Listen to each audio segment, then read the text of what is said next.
यहाँ देखिए आपको सीबीएसई बोर्ड 2024 का आपको क्या फाइंड करना है आपको। इफ ए वेक्टर और B vector to such that A magnitude, A vector का मैग्नीट्यूड दिया हुआ है 1, बी वेक्टर का मैग्नीट्यूड 2, ए डॉट बी का दिया हुआ है √3।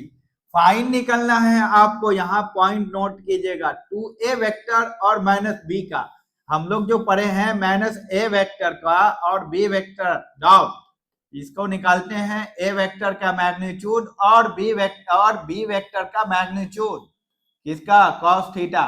लेकिन यहां दे दिया हुआ है 2 वेक्टर किसका, बिटवीन किसका, 2 वेक्टर, इसको डॉट में लीजिए और माइनस आपको कीजिए बी वेक्टर, इसको डॉट में कीजिए, ब्रैकेट कीजिए। इसको हम लिख सकते हैं 2a वेक्टर का मैग्नीट्यूड और माइनस बी वेक्टर का मैग्नीट्यूड और का cos अल्फा लिखिए, इस तरह निकाले। यार किसका आपको जो वैल्यू गिवन दिया हुआ लिखिए आप।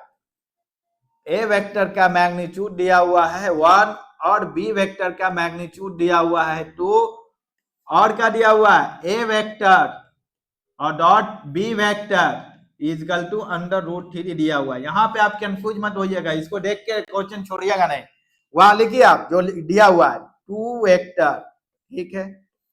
डॉट लगाते हैं, माइनस, यहाँ माइनस लगेगा आपको, क्या लगेगा आपको, माइनस बी वेक्टर, इसको ब्रैकेट कर देते हैं, ब्रैकेट कर भी कर सकते हैं ना भी। तो यहाँ देखिए 2a वेक्टर का मैग्नीट्यूड और का माइनस बी वेक्टर का मैग्नीट्यूड और कॉस आपको अल्फा ही लिख दीजिए, एंगल कोई भी। यहाँ तो क्या हो जाएगा आपको, इसका हो जाएगा आपको a डॉट बी 2 निकाल दीजिए तो क्या हो जाएगा, माइनस बी बाहर आएगा, माइनस इंटू प्लस माइनस बाहर आया तो a dot vector B vector आया। यहाँ क्या आएगा, ये आपको नीचे कर दीजिए, क्या आ जाएगा 2a वेक्टर का मैग्नीट्यूड और माइनस बी वेक्टर का मैग्नीट्यूड, यहाँ आपको cos अल्फा आया। तो यहाँ देखिए 2 यहाँ cos अल्फा लिखते हैं, इसको अरेंज कर लेते हैं, -2a vector dot B vector और नीचे दिया हुआ है इसी का मैग्नीट्यूड माइनस बी वेक्टर का मैग्नीट्यूड हो गया। यहां करेंगे आपको कितना हो जाएगा, आपको देखिए तो -2 रहने दीजिए, a डॉट बी का वैल्यू देखिए, a डॉट बी का वैल्यू आपको गिवन है √3 है।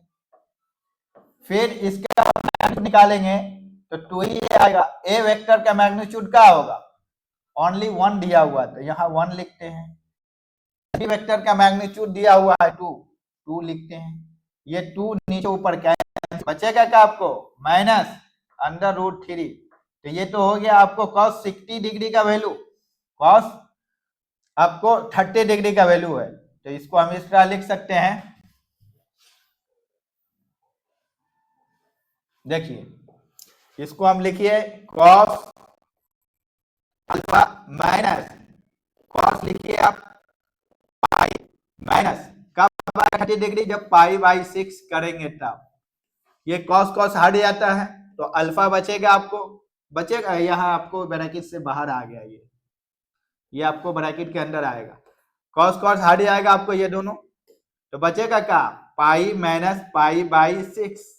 इसको सॉल्व करेंगे 5 π/6।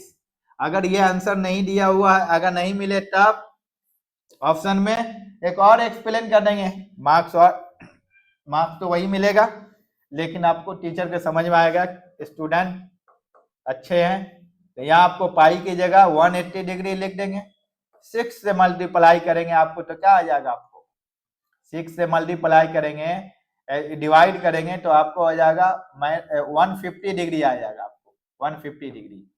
देख लीजिएगा 2 आंसर मिलेगा आपका। नेक्स्ट देखिए